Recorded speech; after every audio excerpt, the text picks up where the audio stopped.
karibuni sana. Hata tunalisema kirudio. Sikia wale wanasema kirudio. Naomba irudiwe tena. Ilikuwa, by the way, it was powerful than ever. Amina pia kurekera. Ilikuwa mzuri kabisa.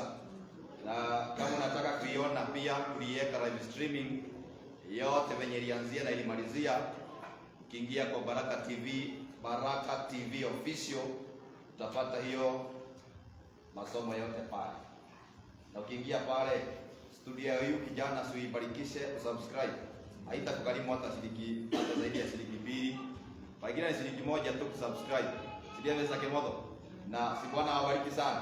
Kwa maana pia kuna wengine walifungika kwa kazi lakini tuliona wanifuatilia sana na tunashukuru Mungu kwa sababu tutafikisha injili kwa njia zote ili muweze kufikiwa nayo.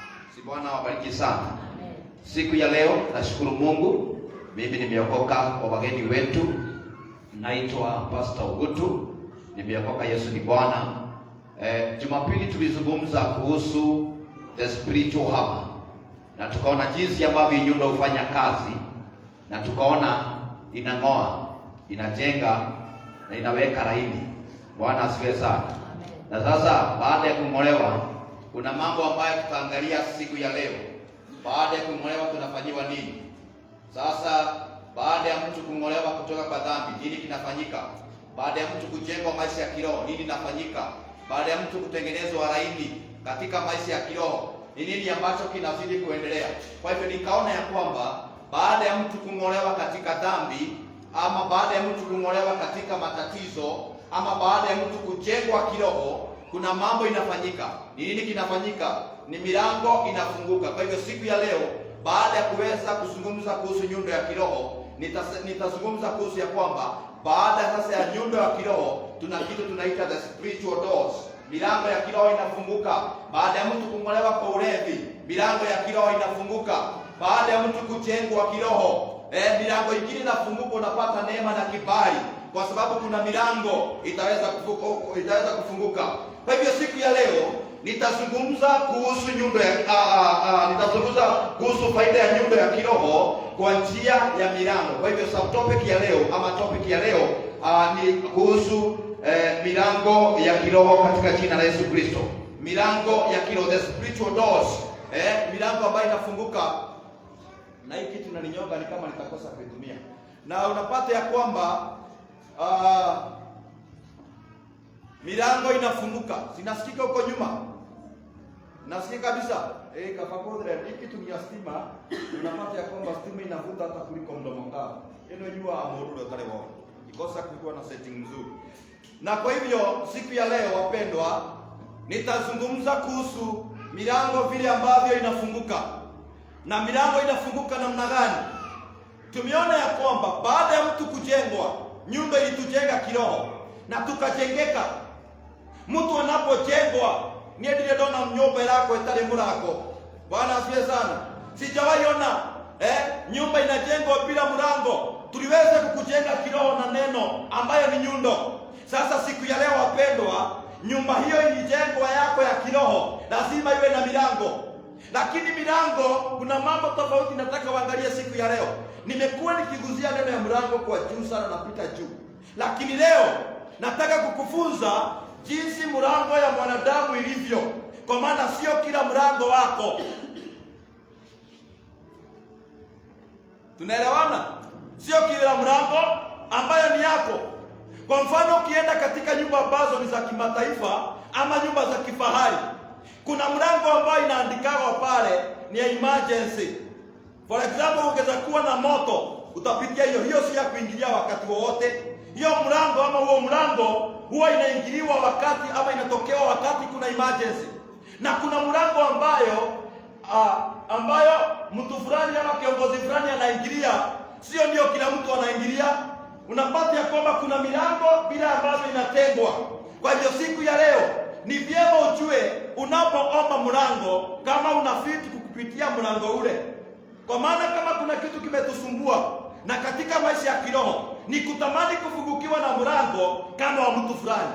Kwa saa hii nikienda mkutano wa rais, siwezi ingilia mlango ule ambao ataingilia. Nitaambiwa wewe Ugutu na wachungaji, for example, kuna mlango wenu.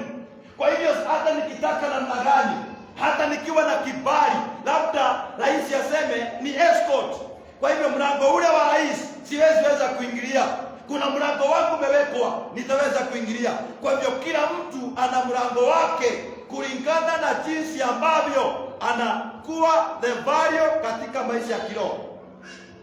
Niletea bagi yangu, najua nimevaa silaha. Bwana asifiwe sana. Kwa hivyo siku ya leo ni yote niruhusu niingie katika kitabu cha Yohana 10 mstari wa 9. Yohana 10 mstari wa 9. Wananiosioni kitendoni. Yohana 10 mstari wa 9. Acha ikae hapa. Yohana 10 mstari wa 9. Enda apatiwe microphone asome. Yohana 10 mstari wa 9. Mimi Mungu alinibarikia sauti kubwa. Nashukuru kwa hiyo. Sasa enda tusome Yohana 10 mstari wa 9. Biblia inasema hivi. Inasemaje? Mimi ndimi mlango, mtu akiingia kwa mimi. Mimi ndimi mlango, mtu akiingia kwa nani? Kwa mimi. Kwa mimi Ataokoka. Ataokoka. Ataingia na kutoka. Ataingia na kutoka. Naye atapata malisho. Naye atapata malisho. Rudia tena hiyo neno. Mimi ndimi mlango. Kwa hivyo kuna Yesu Kristo ambaye ni mlango. Mtu akiingia kwa mimi. Mtu akiingia kwa mimi ataokoka. Kwa hivyo kitu ya kwanza ukija kanisani ili uweze kuingiana na Kristo lazima uokoke. Hawezi niambia kwa kanisani umeingiana na Kristo na hujaokoka. Mlango wa kwanza ni upi? Kuokoka. Kuokoka. Hapo inasema namna gani? Ataingia na kutoka. Ataingia na kutoka. Naye atapata malisho. Naye atapata malisho. Bwana asifiwe sana. Amen. Ataingia na kutoka. Hii ni baada ya kuokoka. Bwana asifiwe sana. Amen. Vitu zimeshinda jioni wetu leo, lakini tutaomba Mungu tu kwa neema hiyo. Hiyo nikihubiri na ile masikio mtafunga hapo leo. Naomba urudie neno, imefanya mawazo yako kukimbia hapa. Biblia inasema hivi. Biblia inasema hivi. Mimi ndimi mlango, mtu akiingia kwa mimi. Kitu ya kwanza, Yesu ndiye mlango. Mwanadamu akiingia kwake anafanya nini? Ataokoka. Ataokoka. Hebu salimia mwenzako muulize, na by the way umeokoka?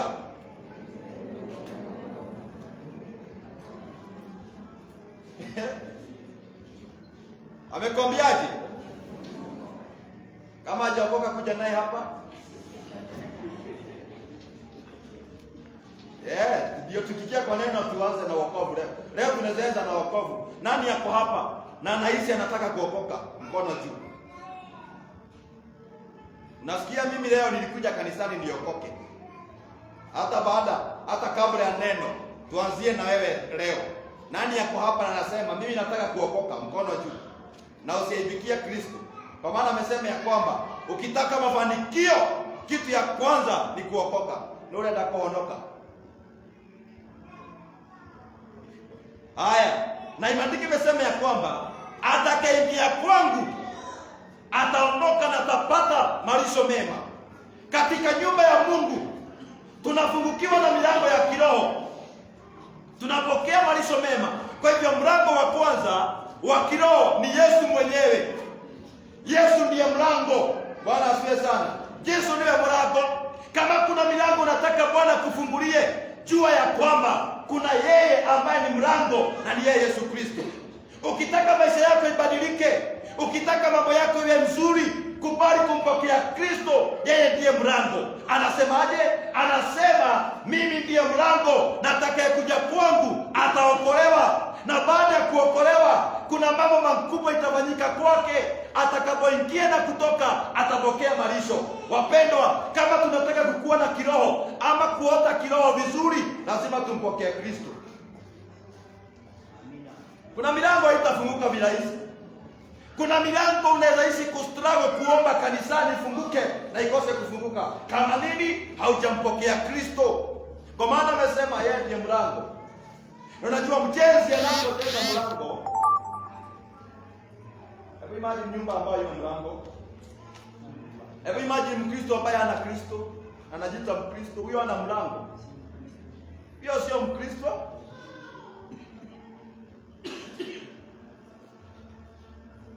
Haya, tutaona tu. Inamaanisha namna gani? Yesu mwenyewe ndiye mlango wa kiroho, ndiye mlango wa amani na wa maisha ya milele. Hatuwezi pokea maisha ya milele hata baada ya wokovu kama hujaokoka. Kuna ndo matakawa ya moyo na niao no ndo matigagia kila si yake ono. Imagine unataka kuingia katika nyumba hii ya kanisa, si kweli? Lakini unaingilia pale, unapiga ukuta pale, unataka kuingilia pale kwa ile ukuta. Haufuati direction ya kuingia, ni either uingilie mlango ule ama uingilie mlango huu, lakini unataka kuforce uingilie pale kwa ile ukuta. Hautaki kufollow direction ya kukuja mpaka hapa, unataka kuingilia pale katikati. Yule mtu ataingia kweli? Sasa kama sisi wa Kristo tunataka kupitia shortcuts, hatutaki kupitia milango na njia ambazo tumeelekezwa ya kuingia katika ufalme. Kuingia katika ufalme, direction ni gani? Ni wokovu. Direction ni gani? Ni kutembea katika njia za Kristo. Hiyo ni ile route path, inakuelekeza mpaka kwa mlango exactly. Lakini kama utapitia route path ambayo inaelekea kwa mlango, unaotole kanisa ile, hata uishi kwa full gospel, kuna kitu utakosa. Unaweza pata baraka za duniani, lakini mwisho wa milele ukose kupokea uzima wa milele. Kwa sababu gani? Haukufuata njia ambayo inakuelekeza kwa mlango. Na ndipo Yesu Kristo akasema, hakuna atakayefika kwa Mungu Baba bila kufanya nini? Sasa wale wanakataa kupokea Kristo na zile kanisa ambazo waokoki na wataki kutaja Yesu, wataenda wapi? Na wanasema wanaenda mbinguni. Kwani hiyo basi waliruka? Kwa maana Mungu kimesema ya kwamba hakuna ambaye atakayefika kwa Mungu Baba bila kupitia mimi. Huyo Yesu Kristo ndiye mlango wa kufanya ufike hata mbinguni. Wapendwa, kama tunataka kurithi ufalme, mimi kama kuna mahubiri ninaopa sana, ni kuhubiria watu kuhusu kutajirika na waliko watakatifu. Utatajirika na uache utajiri hapa, na mwishowe uende mbinguni bila kupokea Kristo, uende ukahukumiwe ulizwe. Na tondo ni watu wako ya ndirega Kristo leo unatakaje? Na mtu mmoja aliniambia, "Ogutu, mimi si lazima niokoke. Ngatodoka ile waka iwadha nitaenda pale kwa mlango, nisimame niangalie Mungu na huruma, aniambie, "Onya kana odhi, aniye donye." Hakuna kitu kama hiyo mbinguni. Hakuna hiyo. Atatenda pale hije. Angalia Mungu hivi, todoka ile wadha. Hiyo siku hakuna huruma. Huruma iko sahihi wakati kwa mwanadamu. Hiyo siku atuende pale kwa mlango waanze kuangalia Mungu hivi. Atekaya kwa ile kai, tonya kana odhi, wewe tonyiria. Hakuna hiyo. Ni kubali sahihi kukaa katika njia ambazo zitafanya uingie katika mji wa mbinguni, na atakayefanya uingie katika mji wa mbingu ni Yesu Kristo mwenyewe. Wapendwa, lazima tukubali kuitanishwa na Kristo na tuwe na kubali kuokoka. Kanisa wafundi tuondokaga, tuitikitie kihondoko. Kuna mahali unaweza kusema umeokoka upigwe na ufukuzwe. Lakini hapa sisi imani yetu ni tunaokoka, tunajazwa na Roho, tunabatizwa na tunatembea katika utakatifu. Si mambo ya kusema kidogo si baya, ishindwe kwa jina la Yesu. Na mimi sina apology. Kwa mambo ambayo najua ni ya kiroho. Kama ni kidogo sio baya, siwende kunywa dawa ya panya kidogo, si baya. Na ule mwingine akunywe mingi, tuone nani atakufa mbele. Mtakufa nyote. Kwa sababu gani? Hakuna dhambi na kadhambi. Si ni kweli? Hakuna pombe na kapombe. Hakuna usherati na kasherati. Lazima wa Kristo tukubali kutembea fully in the righteousness. Iko mahali ni upili wakiwa wamekaa hapo na hizo manguo zao. Mimi sitakui. Kwa maana nina haja tupoteze watu, kisha tukose kurithi ufalme. Si ni kweli wapendwa? Na kama kuna injili imepeperezwa, ni injili hii yetu ya majenzi. Hii tunaita majenzi. Tunataka kupeperezwa. Tunataka kuambiwa. Hatutaki kuambiwa neno ya utakatifu. Hatutaki kuambiwa neno ya kulinda imani. Tunataka mimi jenzi ya utu nibarikiwe, niendeshe gari kubwa, nisiulizwe nikitenda dhambi, mimi nikuje kanisani, nilisikie neno na niende nyumbani. Na ukiambiwa ukae na utakatifu, unahama full gospel na unaenda kwingine.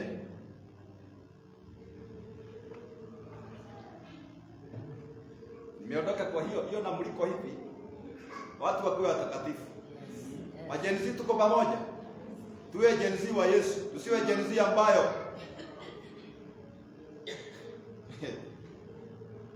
Revelation 3:20.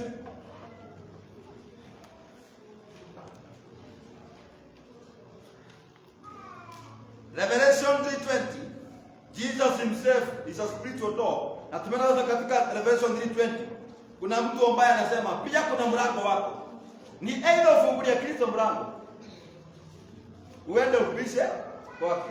Na tumeona lazima ubishe mlango wako. Sasa imagine Yesu Kristo mwenyewe anasema niko mlangoni. Na ni mlango wa kiroho. Ndio inasemaje Revelation? Ufunuo 3:20. Biblia inasema hivi. Inasemaje? Tazama nasimama mlangoni. Tazama nasimama mlangoni. Nabisha. Ninabisha. Mtu akisikia sauti yangu. Mtu akisikia. Hebu sikia. Tazama ninasimama mlangoni na mtu akisikia. Kwa hivyo sio kila mtu ambaye anaweza kufungua mlango abarikiwe. Ni atakayesikia. Atakayesikia nini? Sauti yangu. Atakayesikia sauti yangu. Baada ya kusikia sauti ya Mungu anaambiwa afanye nini? Na kufungua mlango. Na kufungua mlango. Nitaingia kwake. Nitaingia kwake. Nami nitakula pamoja naye. Nitakula pamoja naye. Na yeye pamoja nami. Na yeye pamoja nami. Imagine Kristo anasemaje? Niko mlangoni nikibisha. Bwana asifiwe sana. Kwa hivyo Yesu Kristo pengine amewahi kuja katika maisha ya watu wengi hapa, na watu wengi wakakosa kumsikia kwa sababu amesema kwamba atakayesikia, atakaye sikia. Hebu sikia, atakaye, sio anasema si ambaye atafanya, ni yule ambaye atakayesikia. Kwa hivyo anayesimama mlangoni na watu wengine wakose kusikia, na uishi kanisani ukisema Bwana nahitaji kufunguliwa mlango wako. Na kama kuna system ambayo imetushinda ni wa Kristo wa siku hizi, ni maombi. Unapata ya kwamba ninaomba fasting ya 7 days. Hebu imagine nimeingia katika maombi, ni kuomba. Alafu hata hapa sasa nikisema njoo tuombe, ama nikikwambia enda uombe, unapata mtu anaomba 1 hour, anasema amen na naenda shughuli. Imagine haupati Mungu nafasi ya kurespond. Eda tuongee nawe sasa hivi 1 hour, unyamaze mimi nikuletee mashida zangu, nikwambie Eda niko na hii shida, hii na hii na hii, nikuongeleshe 1 hour, badala ningoje urespond niondoke na niende. Na hii ndio imekuwa shida. Tunanungunikia Mungu, hatujibu maombi, lakini tunaomba, lakini hatumpati time. Sisi anapotunenea tusikie vile anataka. Kama ni ushirika ukinenewa neno, pengine niwe alikuwa ananenea, unafanya kitu tunaita divert. Unaangalia nani yako kuweko kafagiba kwa hiyo ndege yake sio yake. Nani amewahi pika chakula ya watu ambao hawakuji? Mtu anapopika chakula kwa mama yake anapika kwa sababu ya idadi ya wale watu wako pale. Kwa hivyo neno ya siku ya leo, Mungu alijua kabla ya dunia kuumbwa. Akajuaje kutakuwa watu fulani wa fulani kanisani? Chakula hicho ndio nitawaongea Jumapili hiyo. So uache kudivide neno kama unataka milango yako ifunguke. Kwa maana hiyo neno na divide pengine ndio hiyo ya kufanya milango yako ifunguke. Sasa nataka niingie sasa katika mfano wangu. ya kwamba kuna milango, na milango Yesu Kristo amesema ya kwamba atakayesikia sauti yangu anifungulia mlango nami nitasikia. Ninataka kusema na gani? Kuna hii ambayo tumeishi kuambiwa kwenye kitabu cha Mathayo 7:7 ya kwamba bisha nami nitakufungulia mlango. Kwa hivyo mtu sijawahi ona kwa mtu akaenda akabisha hivi akaenda, ama mtu akabisha hivi just once akakaa hapo afunguliwe. Tunaona mtu anabisha persistent. Unakuta mtu yule anabisha mlango kwa muda mrefu, ama anabisha mara 3 4 ili afunguliwe. Lakini kwa nini sisi unafanya fasting ya siku moja na sasa unaona imetosha? Kwa nini wewe unakuja unaomba 1 hour unaona imetosha? Unasema mimi niliomba Mungu lakini alijibu. Lakini swali ni je, nani ashaibisha mlango mara moja kwa Mungu?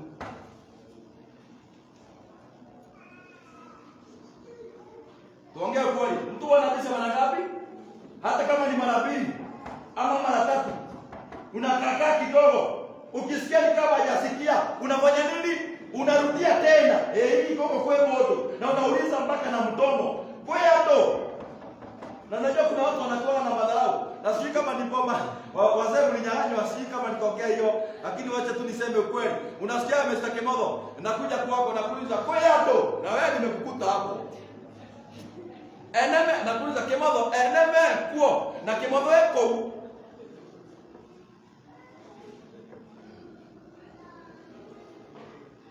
Bwana asifiwe. Sasa mimi nauliza hivi. Wakati unabisha mlango, unafanya persistent. Unajua ile inasema nitafute, seek. Nitafute nayo utanipata, inamaanisha namna gani? Ni kama saa hii nitoke hapa nje niende nipoteze shilingi 20 kwa nyasi, hiyo ndio ninakutafuta. Nikwambie nenda ukatafute hiyo shilingi 20. Haujui nilianzia kupitia wapi, haujui nilipitia gani, lakini nakwambia imepotelea kwa hii compound. Nikikwambia enda utafute, hiyo effort ya kutafuta shilingi 20 hiyo ndio inafaa kwa effort katika maombi.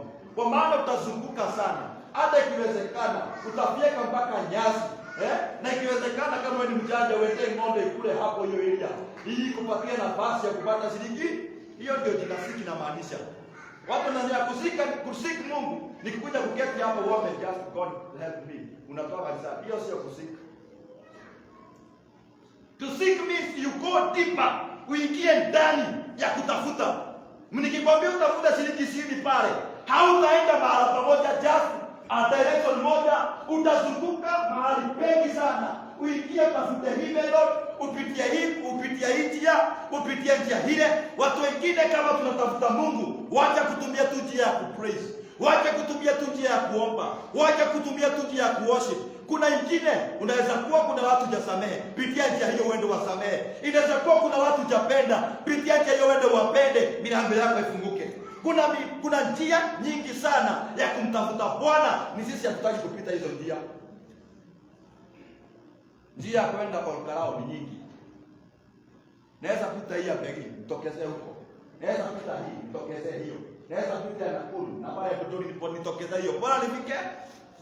Lakini sisi tunataka kupitia tu njia moja. Seek means tafuta njia mingi ya kumtafuta Mungu. Tumeelewana mapendo? Si unaenda ukishika jinsi mlango ilivyo. Mlango kile atoe shida. Hebu ndo funge ile mlango rafiki yangu. Nataka ule ushikie kwa jii. Uvute mlango huo na ufunguke na huko. Leo nakumbuka kuna neno tulifunza naye mahali. Na pale nataka uvute mlango ufunguke na huko.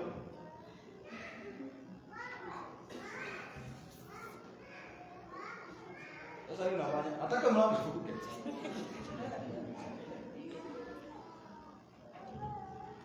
Kwa nini unataka kufunga mlango? Ifai kufunga na huko. Nafaa kufunga wapi? Sasa kama kuna shida moja imetusumbua kama Wakristo, ni mtu ambaye ako Gilgil. Imagine mtu ako Gilgil ana struggle kaida adhimirabo. Anajaribu kumwambia Mungu nibarikie hapa. Hapa. Unajaribu kufunga mlango. Mlango uhikuke na huko ndani. Huko ndipo uhikukire huko ndio kinamenya ona ukitura hapo. Mlango wako hiki hata. Ukua. Hata ustruggle. Ufunguke na hiyo wewe ukabarikiwe. Kuna watu milango yao inafaa kufunguka na nje, lakini wanataka kucompress mlango ifunguke na ndani. Huyo mtu hata akiishi mahali pamoja hakuna faida anaonaga na hakuna matokeo huwa anaona. Atoraga thirifaga handu hamwe akiraga Ngai ikurira mlango, atoraga hinyaraga handu hamwe wera-ini uyu Mwathani. Mimi ninaambia watu ya kwamba even hata kazi ni call, hata kazi ni call. Bwana asifiwe sana. Hata kazi ni mwito. Unapofungua kazi, mmesikia mambo? Mwito si kuhubiri peke yake, hata kazi ni mwito. Kwa maana kuna watu wanafungua kazi, either aliona mwenzake amefungua kazi ikakompete, ikapiki sana, na yeye akaenda pale akafungua hiyo. Hajui yule ambaye amefungua ile kazi alinenewa na Mungu. Na hii inakuanga shida. Kama ile wakati kulikuwa kumetokea biashara ya kweli, unakumbuka? Kuna wakati kulikuwa kumetoka biashara ya kweli. Unapata kwamba kuna mtu alikuwa anauza kweli na mayai ya kweli, mpaka wakaibia wimbo ya kweli. Ukapata kwamba mtu akiuza kweli, sasa kazi yake biashara inapika. Watu wote wakaona biashara ya kweli ndio inashika Kenya. Watu wakaanza, kila mtu akaanza kufuga. Sasa baada ya kufuga kweli, unaenda unakuta mtu ya kwamba ni kubwa kweli, anakwambia una nini na sio. Hiyo siku biashara hiyo ikaisha hivyo. Biashara ambayo ilikuwa inaingiza mamilioni kwa mtu mmoja ikamalizwa na watu milioni moja. Sio mlango ikafungika. Kwa maana mzungu alipokuja kuzichukua Kenya, akapata kila mtu wako nayo. Hiyo market ikaenda chini kwa sababu kila mtu ni kweli. Na hii ndio inatusumbua. Ukiona mtu amefungua kazi pale kamepika, anaye unaenda pale kando yake unafungua, na unaona siku baada ya siku 4 hiyo kazi imekushinda. Unakula hiyo mandazi kama ilikuwa duka kwa customer tunamaragile gokai. Na pia watoto waende kuchukua mandazi tukunywe na chai. Unakuta mama amefunga duka ambayo alikuwa amefungua. Lakini alikuwa amefungua kwa sababu ya mwito wake, kwa sababu ameona ndio inashika saa hiyo. Bwana asifiwe. Amen. Kuna mlango ambao sio wako. Hata ukijaribu kufungua mlango huko hautafungukia hapa. Kuna watu ambao hata hizi kwa pia Bwana nifungulia mlango kwa hii kazi. Sio hii. Sasa mimi naambia watu ya kwamba unapoweka kazi, hebu ulizana na Mungu maswali. Hii kai wewe ndio hali. Je, iko kwa mapenzi yako? Jambo ya pili, unaweka hiyo kazi kucompete na mtu ama unaweka hiyo kazi kucompete na poverty? Kile kinatusumbua Kenya ni ya kwamba tunaweka business kucompete na watu badala ya kucompete na poverty. Na ule ambaye amefungua ile biashara ni mlango wake umefunguka. Na huko pengine wewe wako unataka ufunguke na nje, uende nje ya Kenya ukabarikiwe huko. Na uko hapo kukibishana na mtu ambaye amefungua mlango Kenya. Tafakari mlango wako unafunguka kwa kijana yako. Mimi ninapenda bebea silaha. Ndio ukije na direka gapi ya nyumba kibanda. Enda. Sio hii getile yetu pale. Najua sasa sikiambia mtoke, najua mwalimu anaambia watu tutokeni nje tuende pale tuangalie, hasa taki tutoke nje. Hii ni ile gate ya full gospel. Na mimi huwa ninaona ya kwamba mtu ambaye amekuja kwa Mungu hakuna siku amewahi fungulia gate mbili. Shika hapa hii gate yetu. Hakuna mtu ambaye kuja na Mungu anafunguliwa gate bila yote. Bwana asifiwe sana. Kana John niliweka huko. Nikasikia mtu akakuja akamfungulia gate yote. Na ni kweli hata tukikuja tukiwa na yeye tunakutana anafungulia kale kati. Anatufunguliaga anatafunga. Sira ni gate yetu. Dimeja kati yetu atakuwa gai. No atwira gatiriri nyumba tikirori. No ne haki yake. Atu ona muriere mwetanirira mwigarire ku. So mlango inafunguliwa kulingana na vile mtu alivyo. Na kulingana na kile umebeba ndicho kinafanya mlango ifunguke. Nikikuja miguu nafunguliwa kwa kitu kadogo sana. Kwa sababu gani? Hapa sina mzigo nimebeba, na akiniona nikiwa miguu ananikishwa amefungua. Kwa maana kuna mzigo niko nao, mlango inafungua kidogo. Na hii ndivyo kanisani ilivyo. Unapata kwamba kwa sababu hauna mzigo wa kiroho, hata ukiambia Bwana akupe pesa, anakupatia ya sadaka, anakunyima ya chakula na anakunyima school fees. Kwa maana una mzigo umebeba kanisani. Lakini mtu ambaye anasema Bwana, nilisikia kunataka kununuliwa taa, anabeba huo mzigo. Bwana, nimesikia kuna mtu mgonjwa anabeba huo mzigo. Bwana, nimesikia kuna mtu ameondokewa na mzazi, anaambia Bwana, na manama ndaiwote na murigoria, nimesikia nikiwa na ule mzigo, nipatie fedha nisaidie wapendwa hawa. Kwa sababu ya ile mzigo, Mungu anafungulia milango. Kwa maana kama hana mzigo, anafunguliwa hapa. Na ndiposa unaona ya kwamba wapendwa ambao wa Kristo wameishi kustruggle. Unaomba pesa za chakula, Bwana anakupatia 200 ya unga ya hiyo siku, kesho uende ukalie tena. Kwa maana hauna mzigo. Unaomba Bwana akupatie rent, inafika karibu mpaka ufungiwe nyumba. Unashaka kwa nini? Bwana anibariki. Na unashaka nitawahi jenga kwangu lini? Ukitaka Mungu akujengee kwako, jenga kwake akujengee kwako.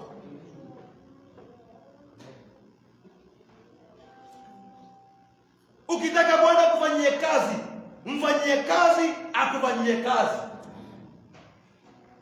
Watu wameishi kufunguliwa tu milango tudogo tu. Huyo ni mtu ambaye anafanya tu hasa ya kusurvive, for survival. Kwa sababu ya mzigo ambao wako na. Sasa nataka wale mtu ambaye amebeba mzigo wa kanisa, kile ambacho kinafanyika ni huyu mtu ambaye mtu akiwa ana mzigo mingi huwa na funguliwa kamlango kadogo. Mtu ambaye ako na mzigo, sasa nikikuja kwa kanisa na pikipiki, huwa anafunguliwa mlango ile moja. Hayakufungua pili kule jamaa. Daiko la yeye anasabaga hiyo mzigo umekuja nayo, lika yake ni mlango moja. Hiyo sio lika ya mlango mbili. Lakini rafiki yako kama Mr. Musyoka akikuja na gari la biwa, sasa lika yako ni mlango. Bwana asiye sana. Kuna watu ambao lazima wakubali kubeba na kukubali kutembea na uwezo wa Bwana, ili kama unataka Bwana kufungulia milango, si kama mlango mimi Bwana nafungulia mlango kwa sababu ya kile ambacho nimekuja nacho, kwa sababu ya kile niko nacho, kama mlango kanafunguliwa. Lakini nikikubali na nitafuta, kuna siku very soon utanifungulia yote. Amesema ya kama hiyo hapa sasa wewe. Kwani hebu nataka kuona kijana keleza gani? Hai, si inawezekana. Kama vijana wanapaki gari kwa vilabu, si hata sisi tujaze parking hapa tupatie tupatie headache ya kutafuta parking. Bwana asifiwe sana. Ujue ni kama na pale utanunua ama ndio utafanya. Bwana asifiwe. Amen. Milango itafunguka kwa sababu gani? Ukikubali kubeba mizigo na muda ndio kumuyiradhiri. Mundu wako iko mlango kulingana na kile yakuwete. Aboja sikia hiyo kikiriki. Mungu atafunguliwa mlango kulingana na kile. Wewe hapa utaki kubeba mzigo kazi yako ni kuja kanisani saa 4 saa 5, wewe hatukuulizi, lakini wewe jua milango yako iko ba. Ba. Shika milango vizuri hapa. Sikia hapa sasa. Wewe kuja venye unataka. Wewe tembea venye unataka. Utakuwa na Mungu. Unashaka Bwana maisha yako ibadiliki. Mbona nikiomba watoto wangu wasome, maisha ibadiliki? Lakini Mungu anapokuangalia, hata ukisikia mtu akumgonjwa, hata ukikosa fedha, hauna mzigo wa kumwombea, wewe ulitosheka, sasa ukafika, hauna stress, wewe mlango yako itafunguka. Lakini itafunguka gani?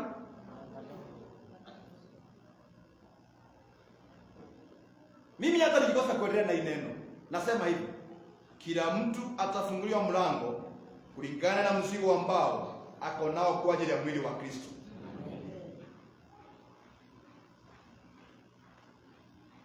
Atedi kaimao thakame-inĩ ya Jesu, ikaimao thakame-inĩ, ĩndĩ nĩngakena. Amen.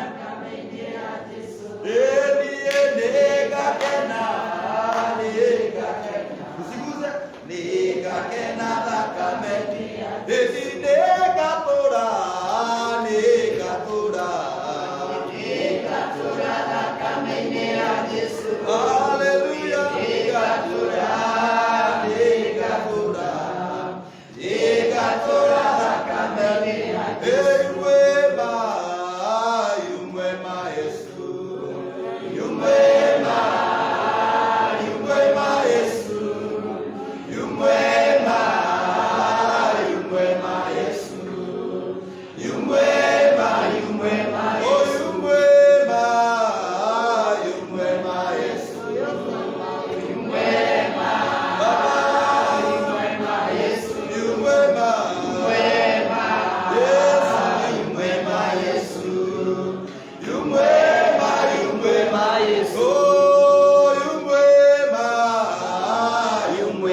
Yesu, yu mwema, yu mwema Yesu, yu mwema, yu mwema Yesu, yu mwema, yu mwema Yesu, anaweza, yu mwema Yesu, yu mwema, yu mwema Yesu, yu mwema, yu mwema, yu mwema Yesu, yu mwema, yu mwema aokoa, yu mwema Yesu, yu mwema, yu mwema, yu mwema Yesu, yu mwema, yu mwema Yesu, yu mwema, yu mwema atawala Baba, yu mwema Yesu, yu mwema, yu mwema Yesu, mwinue tuseme yu mwema, inua mikono yako sasa, Yesu, yu mwema, yu mwema anaweza, yu mwema Yesu, yu mwema, yu mwema Yesu, yu mwema, yu mwema, yu mwema Yesu, yu mwema, yu mwema afungua milango, yu mwema sabana, yu mwema ikarabo serebo siapana, yu mwema Yesu, yu mwema, yu mwema, yu mwema Yesu. Thank you Jesus. Yu mwema, yu mwema Yesu. Baba wetu wa mtakatifu, kwa jina la Yesu Kristo, tunalishukuru jina lako la milango. Najua kuna wapendwa hawakuwa na tafakari milango yao inafaa kufunguka wapi, lakini naomba ya kwamba wape direction sasa. Milango iliyofungwa kwenye maisha yao ikafunguliwe sasa. Kuna ambao wameishi kung'ang'ana mahala pamoja kwa sababu ya kutoelewa milango yao inafunguka wapi, lakini natangaza milango hiyo ikapate direction. Ambao wakubarikiwa ili wakabarikiwe sasa katika jina la Yesu Kristo. Ambao wakubarikiwa ng'ambo wakakutengenezewe njia zaidi ya wale ya Yesu Kristo. Kuna biashara ambazo zimesimama kwa muda mrefu, tunatangaza kuwafungulia milango katika jina la Yesu Kristo. Kuna watoto ambao wamesimama kwa muda mrefu, naomba milango yao ikafunguke sasa. Kuna wengine walisoma na stakabadhi ziko kwa nyumba, hawajui waelekee na waende wapi, hawajui certificate zao wazipeleke wapi, lakini natangaza kwa jina la Yesu hiyo milango ifunguke sasa. Stakabadhi zikafungue milango sasa katika jina la Yesu Kristo. Kuna wazee ambao wanatamani Bwana maisha yao ikafunguke sasa, ninatangaza milango hiyo ikaweza kufunguka sasa. Kuna ambao kazi zao zimesimama, wapatie direction na milango yao, wajue biashara yao wataweka wapi, wajue kazi zao zitaelekea wapi katika jina la Yesu. Kuna ambao ndoa zao zimefungika, wanajaribu kuinuka wanashindwa, ninaomba milango hiyo sasa ikafunguke mara tena kwa jina la Yesu Kristo. Kuna ambao wanatamani wawe na kazi, wameishi kustruggle sana, milango hiyo niachilie kuinuka, ndio wale twale ya Yesu wanakoma ikegoroka, milango hiyo ni kuinuka, ndio wale twale ya Yesu wanado ikegorokana, milango hiyo ni kuinuka, ndio wale twale ya Yesu niko ndio leta mulango iguke, na milango hiyo wanageria iguke, wanaikaga kuinuka, na ndani ya terere milango hiyo niachilie kuinuka, ndio wale twale ya Yesu. Hiyo milango ifunguke sasa, hiyo milango ifunguke iliyofungwa na maadui wakasema usiingie hiyo kazi.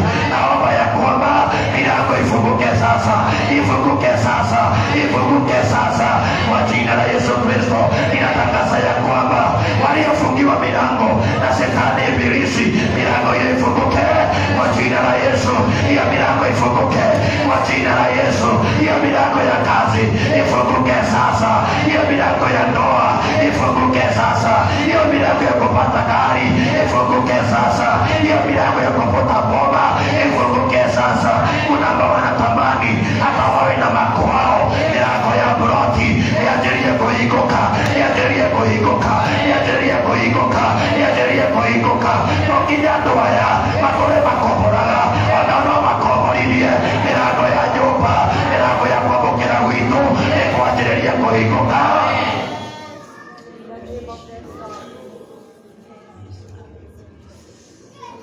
sio watu wa kudhihakiwa.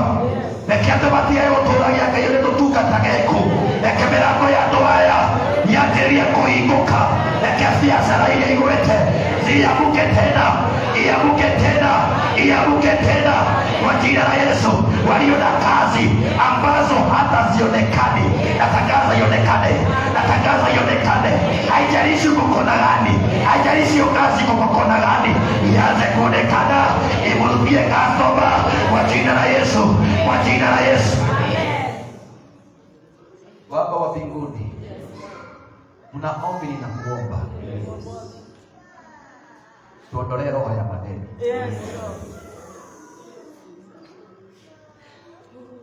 Tuondolee roho ya madeni.